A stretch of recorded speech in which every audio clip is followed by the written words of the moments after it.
त्या दिवशी भुजबळ साहेबांना तुमच्या मीटिंगला आणणं हा. आणि काँग्रेसवाल्यांनी जाणीवपूर्वक सर्व माध्यमांना सांगणं, वॉज इट अ मेसेज? आमच्यासाठी आम्ही जसं म्हणालो, काँग्रेसच्या बाजूचा मी आमच्या बाजूचं क्लिअर करणं, what Congress has to do हे मला काही घेणं. आमच्या बाजूने RSSला संविधानाच्या चौकटीमधनं आणणं आणि तो ड्राफ्ट काँग्रेसने आम्हाला देणं, तो दिला की नाही? आता अजूनही दिला नाही. तो आमच्यासाठी महत्वाचा आहे. त्या दिवशी चर्चा झाली या विषयावर? त्या दिवशी नाही, पहिल्या दिवशी झाली. किती बैठका झाल्या तुमच्या काँग्रेस? सध्या 8 बैठका झाल्या. 8 बैठकीमध्ये एकही नाही. त्याच्यामुळे सीट शेअरिंगमध्ये कोणीही, म्हणजे कितीही मोठा मुस्लिम नेता आला आणि आम्हाला असताना म्हणायला लागला की सीट शेअरिंग करा, आम्ही त्याचंही ऐकणार नाही आहोत. तुम्ही काहीतरी वेगळा सेन्स देता. कोण मुस्लिम? नाही, कोणी माझं म्हणणं आहे की मुसलमानांही असं वाटतंय की त्याच्यामध्ये फ्रंट व्हावा म्हणून. मुस्लिम नेते जे आहेत, पॉलिटिकल नेते नाही म्हणत आहे, सोशल नेते जे आहेत, त्याच्यामध्ये सुद्धा झालेलं आहे की हे काहीतरी सेन्स देताय आणि स्पष्टपणे सांगत नाही. मी फक्त असंच म्हणालो की उद्या इव्हन मुस्लिम नेत्यांनी सुद्धा यांच्यामध्ये इंटरफिअरन्स केलं किंवा समझोता झाला पाहिजे, तर त्यांनाही आम्ही असताना हे कम्युनिकेट करतोय. ओवेसी सरांना मेसेज नाही ना? ओवेसीने तर सरळ सांगितलं ना, मी बा लढत नाही, तुम्ही याच्याबरोबर बसा. त्यावेळी ओवेसी याच्याबरोबर आमच्या बरोबर आहेत. He is with us. Sir, तो त्या दिवशीचं ओवेसींचं नांदेडमधलं statement, it seems to me a plot, kind of a political plot. कारण काँग्रेसला बाजूला म्हणजे आम्ही बाजूला होतो असं म्हणणं, हे सुद्धा काँग्रेसला जाहीरपणे एक्सेप्टन्स तुमच्या बरोबर असायला हवा अशा अर्थाने सजेस्ट करा. त्यांनी सजेस्ट केलं ना की बा तुम्ही यांच्याबरोबर बसा, माझी काय ऑब्जेक्शन नाही. माझी अडचण होत असेल तर मी बाजूला बसतो.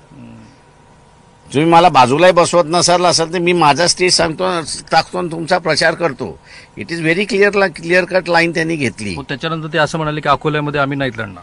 कोण? काँग्रेसवाल्यांनी नंतर. काँग्रेसवाल्यांनी म्हणून काय उपयोग आहे? त्याच्यामध्ये आमचा इश्यू तो नाही आहे. म्हणून त्यांनी म्हटलं की सन्मानाने करा. हा जो शब्द आहे त्याच्या पाठीमागचा हे जे एग्रीमेंट आहे RSSला संविधानाच्या चौकटीमध्ये आणणं, का तोही काही प्राईम मिनिस्टर होणार नाही आणि त्याचा MIM काही प्राईम मिनिस्टर. म्हणून तुम्ही का आग्रह धरता? लार्जर पिक्चर मध्ये धर्मनिरपेक्ष मतं सगळी एकत्रित असावीत. 5 वर्षांनी माझं वय असतं 70च्या आसपास आलेलं आहे. मी 5 वर्षांनंतर नाहीये. त्याच्यामुळे असतं आता जे काही माझ्या हातामध्ये ते मी आता करून घेणार. आणि दलितांमधली फ्युचर लिडरशिप मला काय उभारताना दिसत नाहीये. What? I don't see any future Dalit नेता. एवढं लक्षात घ्या. मला आता असा सेन्स आहे की दिल्लीने असं सांगितलं की इथे जर होत नसेल तर कमीत कमी दिल्लीतनं तरी आपण चर्चेची दारं उघडी करू शकतो का? प्रकाश आंबेडकर यांच्याबरोबर चाचपणी करा. दिल्लीमध्ये असेल किंवा महाराष्ट्रामध्ये असेल, म्हणजे मी महाराष्ट्राच्या नेत्यांनाही कमी लेखत नाही. त्यांनी पहिल्यांदा हा आराखडा तयार केला पाहिजे. कारण मला RSS वरती इट्स अनकॉम्प्रोमाइजिंग इश्यू. ठीक आहे. ते लढायला तयार नसेल तर मी लढायला त्यांच्याबरोबर तयार आहे. त्याच्यामुळे असं that is not the issue. पण त्यांनी रोडमॅप काही दिलाच नाही तुम्हाला? अजिबात दिलेला जागेबद्दल काही अजिबात दिले नाही. मला जागेचा इश्यूच नाही आमचा. तुम्ही खूप क्लिअर केलं ते, पण काँग्रेसवाले असं म्हणतात की आम्ही तयार होतो. अजून काहीच त्याच्यामधलं नाहीये. याचं कारण असं आहे की हे जोपर्यंत येत नाही तोपर्यंत आम्ही त्यांना म्हटलंय की सीट्स तुम्ही सोडायच्यात, आम्ही मागितलेल्या नाहीयेत. एकही जागेबद्दल तुम्ही बोलला? आम्ही एकही जागेबद्दल बोललेलो नाही. सोलापूरबद्दल आम्ही कुठल्याही जागेबद्दल बोललेलो नाही. आम्ही त्यांना म्हणालो की तुमच्याकडे जिथे उमेदवार नाही आणि 3 वेळा हरलेल्या त्याच्यापैकी 12 जागा तुम्ही आम्हाला द्या. ती चॉईस काँग्रेसलाच करायची. त्या दिवशी काय झालं मुंबईच्या? काहीच नाही झालं. छगन भुजबळ होते. त्याच्यामध्ये खरं बोलायला गेलो तर फार वाईट होईल. नाही, सांगितलं पाहिजे. अजिबात नको. त्याच्यामुळे खरं काही सांगत नाही मी. सीटपेक्षा माझ्या अंदाज आम्ही त्यांना इन्सिस्ट केलं की हा अजेंडा आमच्यासाठी मस्त आहे. हा मुसलमानांसाठी मस्त आहे. हा शेड्यूल कास्टसाठी मस्त आहे. गेली 2000 वर्षाचा गुलामीचा इतिहास, मग तो भटक्यांचा असेल, तो शेड्यूल कास्टचा असेल, तो इथल्या VJNTचा असेल, तो या संविधानाने संपवलाय. बरोबर. आणि हे संविधान आज BJP मोडायला निघालेलं आहे. त्यांनी आज काल ममता बॅनर्जीबरोबर वाद करून पुन्हा एक हे दाखवून दिलेलं आहे की दिस कॉन्स्टिट्यूशनल इज अनवर्केबल, असं त्यांना सिद्ध करायचं चाललंय. अशा असणाऱ्या कालावधीमध्ये RSSला संविधानाच्या चौकटीमध्ये आणणं हा सगळ्यांचा अजेंडा असला पाहिजे. फाईन. मी याच्यावरती फक्त शेवटचा प्रश्न विचारणार आहे. दिल्लीतनं राहुल गांधी यांच्याकडनं चर्चेची सुरुवात व्हावी किंवा झाली तर? माझा हा अजेंडा बदलणार नाही, however it may be. Okay, fine. Sir, 2-3च फक्त महत्वाचे प्रश्न. ही आघाडी नाहीच झाली, तुम्ही स्वतंत्रपणे लढला तर बट ऑब्वियस आहे की धर्मनिरपेक्ष सगळ्या मतांची होणार अजिबात होणार नाही एवढं लक्षात घ्या. कारण बी टीम हा आरोप या बी टीम होऊ द्या नाही तर सी टीम होऊ द्या, आरोपाची आम्हाला चिंता नाहीये. बिटवीन ओबीसीज अँड मराठाच आज बिस्तव जात नाही अशी असणारी परिस्थिती आहे. आणि OBC चे तुम्हाला मतदान होईल. ओबीसीच्या संदर्भातलं जी काही ॲडमंट भूमिका काँग्रेसने घेतलेली आहे ओके आणि आतापर्यंत डावलण्यात आलेला आहे, तर तो आम्हाला सरळ म्हणतोय नो कॉम्प्रोमाइजिंग, पण तरीही मी कॉम्प्रोमाइजिंग करतोय अशी परिस्थिती आहे. राईट. मुसलमानांमधला सुद्धा लार्ज सेक्शन हा म्हणतोय की हा अजेंडा तुम्ही सोडू नका, या RSSचा हा संविधानामध्ये आणू द्या, हा आमच्यासाठी फार महत्वाचा आहे. आम्हाला सीट मिळाली न मिळाली, तुम्हाला का असं वाटतं की कॉन्स्टिट्युशनल फ्रेमवर्क मध्ये RSS ला आणणं गरजेचं आहे आणि ते नाहीये का? ते आज नाही आहे. त्याचं पॅरलल ऑर्गनायझेशन आहे, पॅरलल ऍडमिनिस्ट्रेशन त्यांचं चाललेलं आहे. ते संविधानाला मानतच नाहीत. पण IPC आहे, आयपीसीलाही मानत नाही, आयपीसीलाही मानत नाही, आयपीसीला मानत नाही. त्यांनी माणसं पेरलेली आहेत. नाही तर आज एक चाकू मिळाला तुमच्याकडे तर पोलीस तुम्हाला पोलीस स्टेशन मध्ये घेऊन जाईल. आणि AK-47 मिळाल्यानंतर मोहन भागवतला पोलीस स्टेशनमध्ये बोलवलंही जात नाही अशी अवस्था आहे. 48 मध्ये मुस्लिमचे किती उमेदवार असतील ते मी सांग. आम्ही ज्यावेळेस डिक्लेअर वेगवेगळ्या जातकांना तुम्ही मला जो सुरुवातीला इंटरव्ह्यू दिला होता त्यात तुम्ही 12 बलुतेदार आणि आलुतेदार 12 बलुतेदार आलुतेदारांना मॅक्झिमम रिप्रेझेंटेशन देणार आम्ही त्याच्यामध्ये. पण जर समजा राहुल गांधी, सोनिया गांधी, आणखीन कोण असतील त्यांच्याबरोबर जर समजा तुमची बोलणी होणार असतील आणि त्याच्यातनं मार्ग निघणार असेल तर तुम्ही जो हा हात घेतलेला आहे हातात त्याचं काय करणार? म्हणजे जिथं साखरपुडा झालाय त्याचं काय करणार? साखरपुडा झाला की लग्न करावंच लागतं तुम्हाला. ते लग्न केल्यानंतर मग डायव्होर्स करावं लागतं, ते अगोदर होत नाही. पण मग यांचं काय होणार?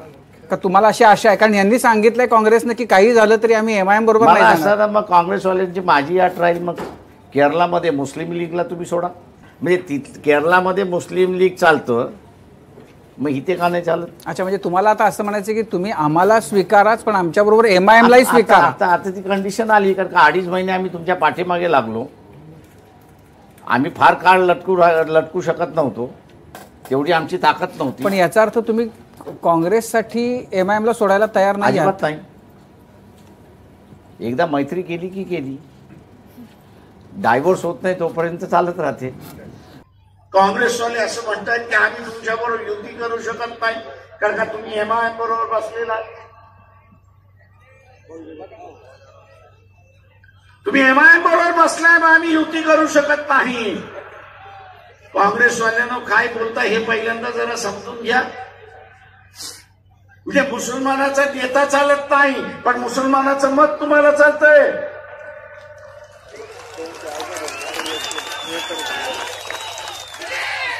मुसलमान भाइयों, इसका याद रखिए कि कांग्रेस वाले ये कह रहे हैं कि आपका नेता नहीं चलता लेकिन आपका वोट ही हमको चाहिए. म्हणजे मुसलमानाने फक्त वोटच द्यायचं, त्यांचं नेतृत्व उभंच करायचं.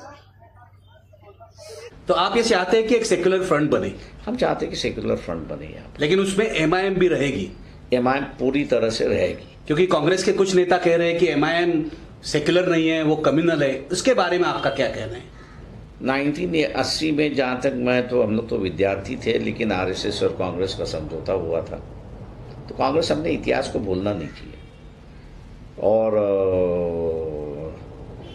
जिन पार्टियों से अगर मदद हो सकती है उनसे पार्टियों से मदद लेना चाहिए. अगर कांग्रेस वाले ये कहते हैं कि MIM जो है ये कम्युनल पार्टी है, तो मैं इनसे आग्रह कर रहा हूँ कि आप इलेक्शन कमीशन के सामने आर्ची कर दीजिए, इसको डीरेकग्नाइज कर दीजिए कि ये नेशनलिस्ट नहीं है, कम्युनल पार्टी है. तो मेरे ख्याल से मामला हल हो जाता है. मैं ये देख रहा हूँ इस देश के राजनीति में हर कोई अपने आप को रॉबिन हुड समझ रहा है और इंस्टीट्यूशंस को जो है वो नकार रहा है. RSS की ये थियोरी है कि वो एब्सोल्यूट पावर है और इसलिए उसको किसी के सामने झुकने की ज़रूरत नहीं है. कांग्रेस के कुछ नेता भी उसी तरह से बिहेव कर रहे हैं कि हम किसी को सर्टिफिकेट दे तो वो सेक्युलर है, हमने अगर सर्टिफिकेट नहीं दिया तो हम सेक्युलर नहीं है. तो ये मेरे ख्याल से सोच जो है वो गलत सोच है. एक राजा महाराजाओं की ये सोच है और हम लोग इसी राजा महाराजाओं के सोच के खिलाफ लड़ते आ रहे हैं. और वैसे भी यूपीए को समर्थन दिया था ओवैसी ने। 10 साल तक ओवैसी यूपीए का ही एक भाग हिस्सा थे, तो वो अब नहीं कह सकते कि भी आप नहीं आएंगे करके। तो अगर आपके साथ समझौता होगा तो उसमें एमआईएम रहेगी। एमआईएम रहेगी, बिना एमआईएम के कोई समझौता कांग्रेस के साथ में नहीं होगा। दलित समाज के और बहुजन वंचित समाज के जो आज सबसे एक्सेप्टेबल लीडर हैं, जिनको तमाम बहुजन वंचित लोग और दलित समाज के लोग और मुसलमान भी मानते हैं, वो प्रकाश अंबेडकर साहब के साथ मजलिस इत्तेहाद उल मुस्लिमीन के हमारे क़ायद बैरिस्टर असदुद्दीन अवैसी साहब एक साथ एक स्टेज के ऊपर आने वाले हैं। यकीनन ये एक ऐसा कॉम्बिनेशन है जिसकी वजह से बहुत सारे राजनीतिक पार्टियों के पेट में दर्द शुरू हो गया है, क्योंकि वो समझती थी कि मुसलमानों का वोट और दलितों का वोट, ओबीसीज का वोट तो हमारी जागीर है। इनका काम सिर्फ इतना रह गया था कि इन्होंने वोट देते रहना और सत्ता में हम जाकर बैठेंगे। तो बड़ी तकलीफ हो रही है। अशोक चौहान साहब ने कहा कि हम दलितों को ले लेंगे, हम एमआईएम के साथ नहीं जाएंगे। यानी कि अशोक चौहान साहब से हम ये पूछना चाह रहे हैं, आपके पास आया कौन था? आप किसने कहा कि हम आपके साथ आना चाहते हैं करके? हम तो हमारी अलग पहचान बना रहे हैं, हम तो हमारा अपना नया वजूद बनाना चाह रहे हैं, हम हमारी एक ताकत बनाना चाह रहे हैं। और आपको इसीलिए तकलीफ हुई, इतनी तकलीफ हुई कि आप पिछले 4 महीने से प्रकाश अंबेडकर साहब की पलट के देख नहीं रहे थे। प्रकाश अंबेडकर साहब ने जैसे ही ऐलान किया कि हम असदुद्दीन अवैसी साहब के साथ जाने वाले हैं, तो आपके 2 प्यादे वहाँ पर लाल फूलों का गुलदस्ता लेकर प्रकाश अंबेडकर साहब के घर पे चले जाते हैं। इतना डरते हैं एमआईएम से, और आप कहते हैं कि मुसलमानों के वोट चाहिए, लेकिन मुसलमानों की क़यादत नहीं चाहिए।